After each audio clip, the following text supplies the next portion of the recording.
minus 1. What will be the value of iota cube? Iota cube will be equal to iota square into iota. Iota square is equal to minus 1 into iota, that is equal to minus iota. The value of iota cube is equal to minus iota. What will be the value of iota raised to power 4? That is equal to iota square into iota square. Iota square is minus 1. Iota square is minus 1. Minus 1 into minus 1 is plus 1. So we can substitute the value of iota raised to power 4 as 1. Find the sum and the product of the two complex numbers given that z1 is equal to 5 plus 4 iota and z2 is equal to minus 2 minus iota. The real part of the z1 is 5 and imaginary part is 4 iota. Real part of z2 is minus 2 and imaginary part is minus 1.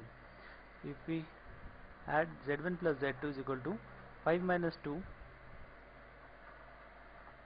plus iota times 4 minus 1, that is equal to 3 plus 3 iota.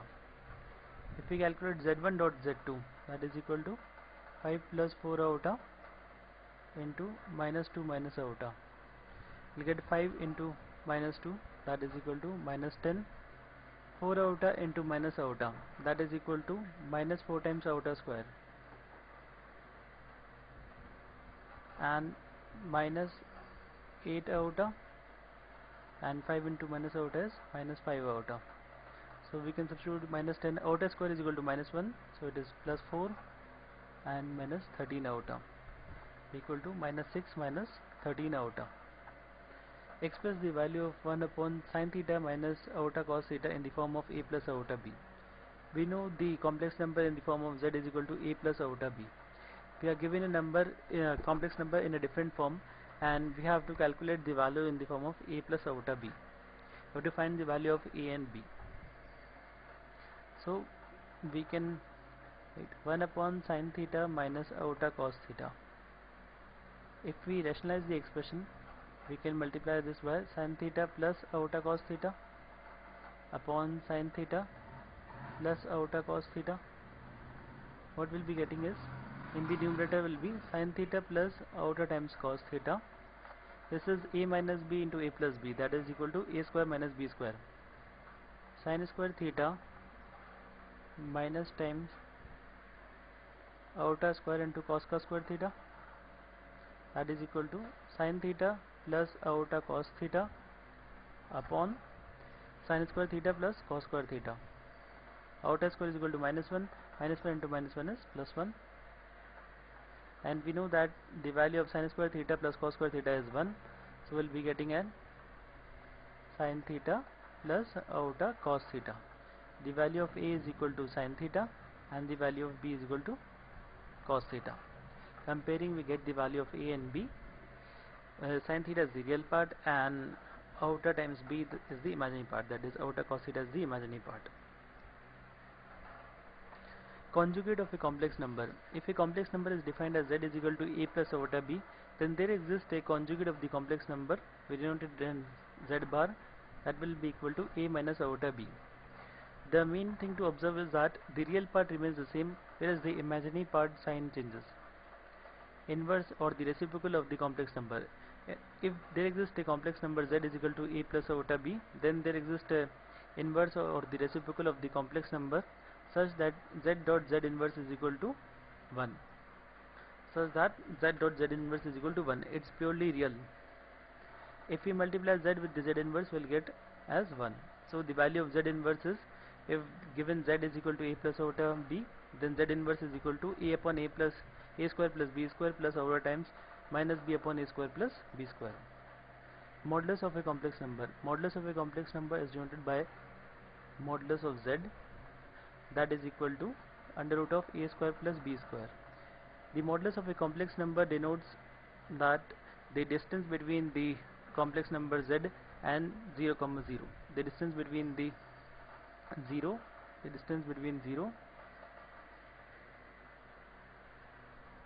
and complex number. Distance between 0 and complex number, that will be equal to under root of a minus 0 whole square plus b minus 0 whole square, and modulus z will be equal to under root of a square plus b square. Important facts of complex number: purely real and purely imaginary. A complex number is termed as purely real if b is equal to 0. Z is equal to a plus iota b, where iota b is the imaginary part. If b is equal to 0, then the imaginary part is equal to 0, and the complex number has only the real part, so it is called as purely real. Purely imaginary when a is equal to 0. If a is equal to 0, the real part is 0 and the complex number is purely imaginary. Purely real and purely imaginary when a is equal to 0 and b is equal to 0. When both a is equal to 0 and b is equal to 0, then the complex number is termed as purely real, purely imaginary. Argand plane. It is the xy plane having two axes.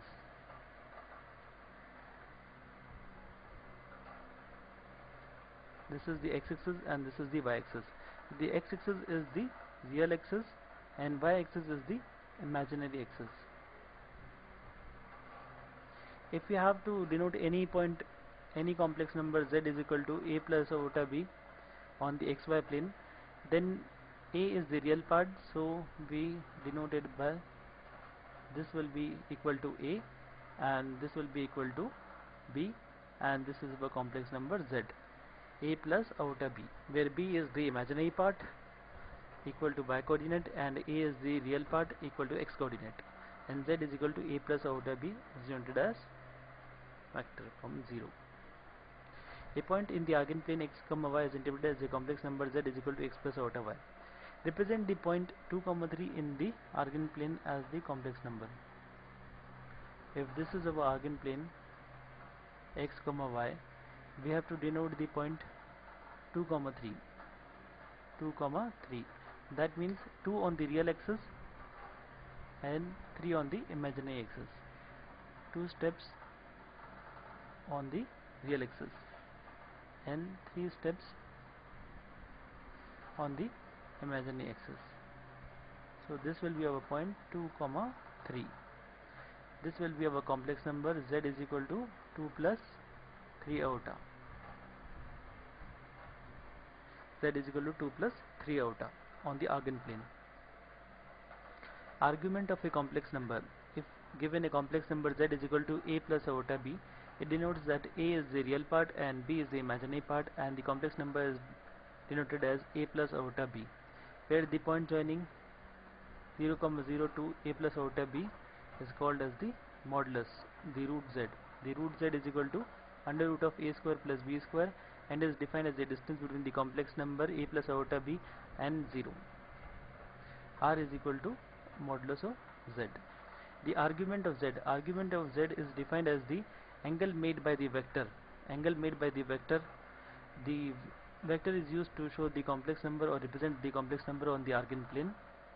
Angle made by the vector with the x-axis. The angle is measured both clockwise and anti-clockwise. It varies from 0 to pi and 0 to minus pi. So the range of alpha or the argument of the complex number can be termed as minus pi to pi. Polar form of a complex number. It's very common in the case of complex number. We represent the complex number in terms of the argument. Z is equal to r times cos theta plus iota sin theta, where r is equal to modulus of z. R is equal to modulus of z, the distance between the complex number and the point 0, 0, and theta is the argument of z. Theta is the argument of z. Argument of z is equal to tan alpha is equal to b upon a. It is measured both clockwise and anti-clockwise direction. For example, convert the point 1 plus iota in the polar form. Given now z is equal to 1 plus iota. This is given in the Argand form. We have to convert this into the polar form.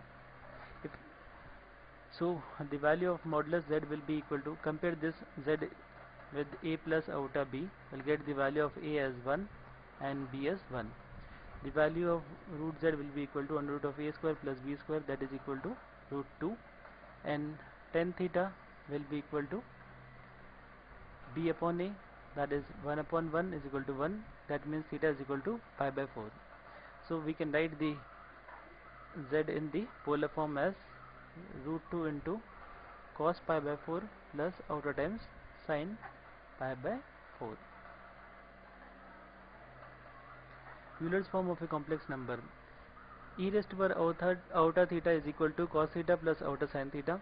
So we can write the complex number z is equal to r cos theta plus iota sin theta in the Euler form. This is the polar form, and we can convert it into Euler form as r into e raised to power iota theta, because our e raised to power iota theta is equal to cos theta plus iota sin theta. Now let's take example. We have to represent z is equal to 1 plus cos pi by 3 plus sin pi by 3 in the Euler form. Iota sin pi by 3. Z is equal to 1 plus cos pi by 3 plus iota times sin pi by 3. Then z 1 plus cos 2 theta is equal to 2 cos square theta, so we can write this as 2 cos square pi by 6 plus iota times sin 2 theta is written breaking down into half angles, 2 sin pi by 6 into cos pi by 6. Z is equal to, if we take 2 cos pi by 6 as common, we'll get cos pi by 6 plus iota times sin pi by 6. This is equivalent to z is equal to r times cos theta plus iota sin theta. So we know the value of r is equal to 2 cos pi by 6, that is equal to 2 into root 3 by 2 is equal to root 3, and theta is equal to pi by 6. So we can write in the Euler form as z is equal to r into e raised to power iota theta, that is equal to root 3 into e raised to power iota pi by 6. Two complex numbers z1 is equal to a1 plus iota b1 and z2 is equal to a2 plus iota b2 are equal if and only if a1 is equal to a2 and b1 is equal to b2. We can compare the real part with the real part and the imaginary part with the imaginary part. So the two complex numbers are equal if both the real parts are equal and the imaginary parts are equal. Important properties of complex number. Given that if z is equal to a plus iota b, then there exists a complex conjugate a minus iota b such that z dot z bar is equal to modulus of z square. Z is equal to a plus iota b and z bar is equal to a minus iota b. If we multiply z dot z bar, we will get a square plus b square, that is equal to modulus z square. The properties of modulus. Modulus of z1 upon z2 is equal to modulus z1 upon modulus z2. The product of z1 into z2 whole modulus is equal to modulus of z1 into modulus of z2. Modulus of z raised to power n is equal to modulus z raised to power n. This can be proved by the fact if we consider the equation of z1 in polar form. Z1 is equal to r1 into e raised to power iota theta 1. Z2 is equal to r2 into e raised to power iota theta 2. If we consider modulus of z1 will be equal to r1 and modulus of z2 is equal to r2. z1 upon z2 will be equal to r1 upon r2 into e raised to power iota theta 1 minus theta 2. Modulus of z1 upon z2 will be equal to r1 by r2. So LHS is equal to RHS, r1 upon r2. Similarly, we can prove the others. Real part of z is equal to denoted by REZ, or real part of the complex conjugate z bar, that is equal to z plus z bar upon 2. This is equal to a, because if we take z is equal to a plus iota b, then complex conjugate is a minus iota b. If we add both these, we'll get z plus z bar is equal to 2a. The value of a is z plus z bar upon 2. So real